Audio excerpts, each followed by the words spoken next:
नमस्कार दोस्तों, स्वागत है आपका real life Hindi story channel पर। आज हम आपको सुनाएंगे एक ऐसे किसान की प्रेरणादायक कहानी जिसने कभी हार नहीं मानी।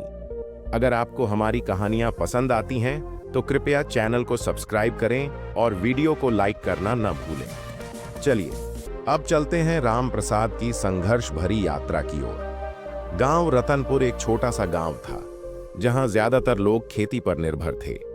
इसी गांव में रहता था राम प्रसाद, एक साधारण किसान जो दिन रात मेहनत करता था। उसकी उम्र कोई 50 के आसपास रही होगी। चेहरे पर झुर्रियां थीं, पर आंखों में चमक अब भी बरकरार थी। वह अक्सर कहा करता था, धरती माँ कभी अपने बेटे को भूखा नहीं मरने देती, बस मेहनत सच्ची होनी चाहिए। राम प्रसाद के पास सिर्फ 2.5 बीघा जमीन थी। परिवार में बूढ़ी माँ, पत्नी सुशीला और 2 छोटे बच्चे थे।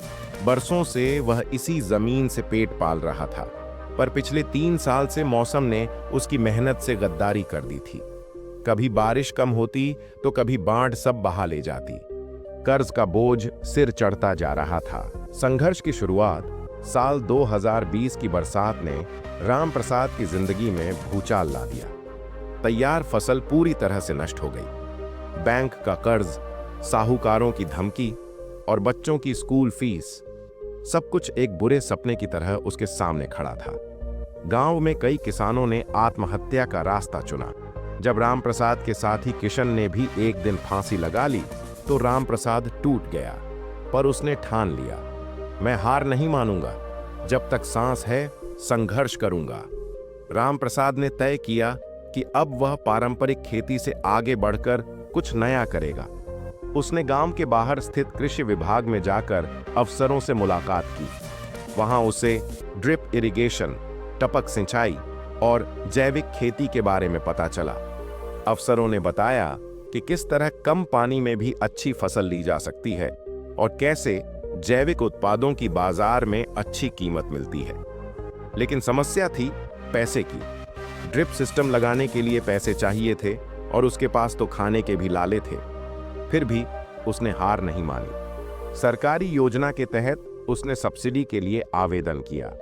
गांव वालों ने उसका मजाक उड़ाया, ये रामू अब अंग्रेजी खेती करेगा क्या? पर राम प्रसाद को लोगों की बातों से फर्क नहीं पड़ा। वह जानता था कि बदलाव आसान नहीं होता। अगर आप भी राम प्रसाद की मेहनत से प्रेरित हो रहे हैं तो जल्दी से real life Hindi story channel को सब्सक्राइब करें और वीडियो को लाइक करें।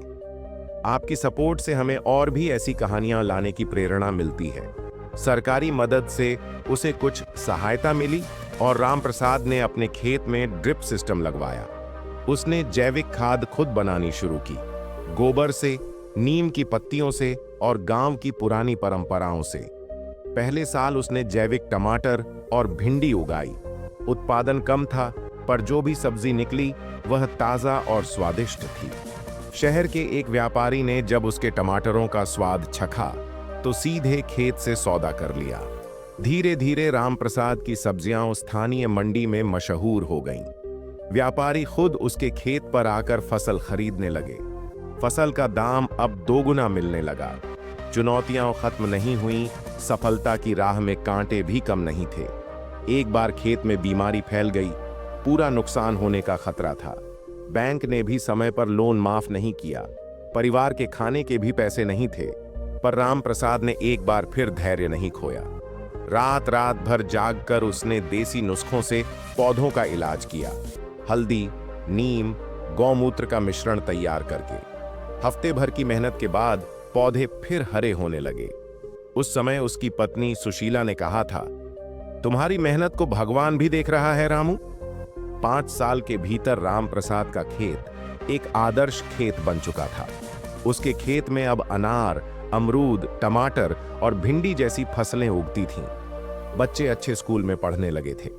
सबसे बड़ी बात, गांव के लोग जो कभी उसे पागल कहते थे, अब उसके पास सलाह लेने आने लगे थे। गांव के सरपंच ने एक दिन उसे पंचायत में बुलाकर सम्मानित किया। उस दिन राम प्रसाद की आंखों में आंसू थे, पर ये आंसू हार के नहीं, जीत के थे। भीड़ के सामने उसने कहा, हारना तब है जब हम प्रयास करना छोड़ दें। खेत से मिट्टी झाड़कर उठने वाला ही असली किसान है। रामप्रसाद की सफलता ने गांव के माहौल को भी बदल दिया। अब कई किसान जैविक खेती की ओर मुड़ चुके थे। गांव में एक छोटा कोल्ड स्टोरेज भी खुल गया था, जिससे सब्जियों को ज्यादा दिनों तक रखा जा सकता था। किसान मंडी में अब सीधे अपनी उपज बेचने लगे थे। अंत में आज भी रामप्रसाद तड़के उठकर खेत जाता है। वह अब अमीर है, पर घमंड नहीं। पुराने कपड़े, मिट्टी से सने पैर और गले में पुराना गमछा वही पहचान है। जब कोई युवा उससे आकर पूछता है, चाचा इतना सब कैसे कर लिया, तो वह मुस्कुराकर कहता है, बेटा खेत को मां समझो, फिर मां भूखा नहीं सुलाती, और मेहनत से कभी डरना नहीं। रामप्रसाद की कहानी हमें सिखाती है कि हालात चाहे जितने भी कठिन हों, अगर जिद हो, सच्ची मेहनत हो और धैर्य हो, तो कोई भी किसान हार नहीं सकता। वह मिट्टी से सोना उगा सकता है और अपने साथ पूरे गांव का भविष्य भी बदल सकता है।